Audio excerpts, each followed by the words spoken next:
அதிமுக கூட்டணியில் புதிய கட்சி ஒன்று ஓரிரு நாட்களில் இணையும் என்று அதிமுக பொதுச் செயலர் எடப்பாடி பழனிசாமி கூறியது பெரும் பேசுபொருள் ஆகியிருக்கிறது. இதுகுறித்து சற்று விரிவாக பார்க்கலாம்.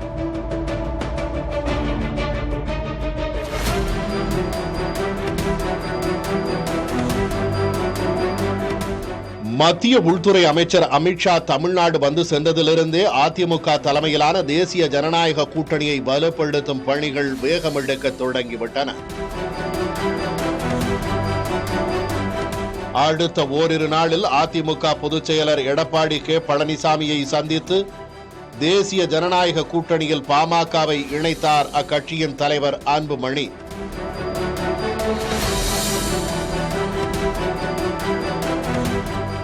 அதுநாள் வரையில் எடப்பாடி பழனிசாமியை துரோகி என்று விமர்சித்து வந்த அமமுக பொதுச் செயலர் டிடிவி தினகரனின் பேச்சிலும் மாற்றம் ஏற்பட்டது. கூடவே டெல்லியோடு அவர் பேச்சை ஆரம்பித்திருப்பதாகவும் பேச்சுகள் அடிபட்டன. இதனூடாகத்தான் தவேகா தலைவர் விஜயின் ஜனநாயகன் திரைப்படம் தணிக்கையில் சிக்கியது.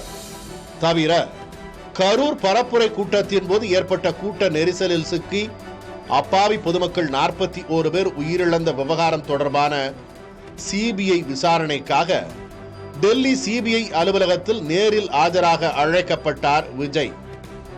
அமித்ஷா தமிழகம் வந்தபோது கூட்டணியில் எப்படியேனும் விஜயையும் கொண்டு வர வேண்டும், இதற்கான முயற்சிகளை டெல்லி மேற்கொள்ள வேண்டும் என்று இங்குள்ள தலைவர்கள் அவரிடம் கேட்டுக்கொண்டதாக சொல்லப்படும் சூழலில் டெல்லியில் பாஜக தரப்பில் பேச்சுவார்த்தை ஏதேனும் நடக்கலாம் என்ற பேச்சு ஏற்கனவே இருந்தது.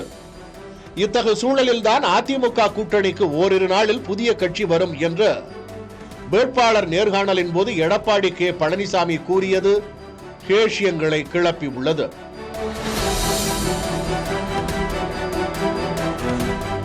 எடப்பாடி பழனிசாமி சொல்லும் புதிய என்பதை புதிதாக தொடங்கப்பட்ட கட்சி என்றும் அர்த்தப்படுத்துகிறார்கள் அரசியல் விமர்சகர்கள்.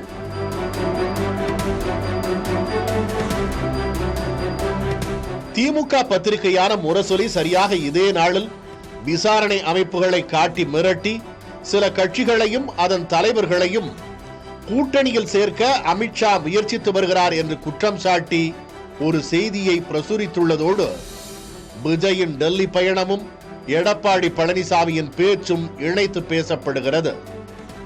அதிமுக கூட்டணியை பொறுத்த அளவில் இன்றைக்கு அவர்களிடம் உள்ள பெரிய கட்சி பாஜக.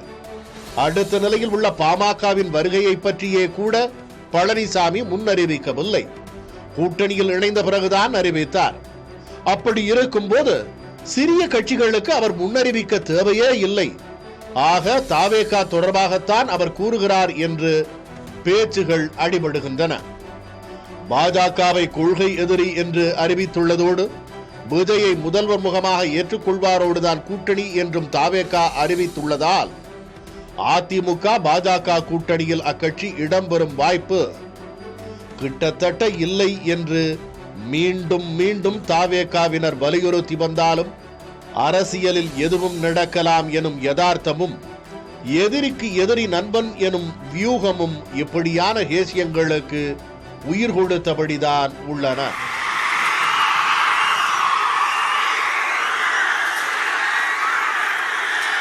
என் நெஞ்சில் குடியிருக்கும்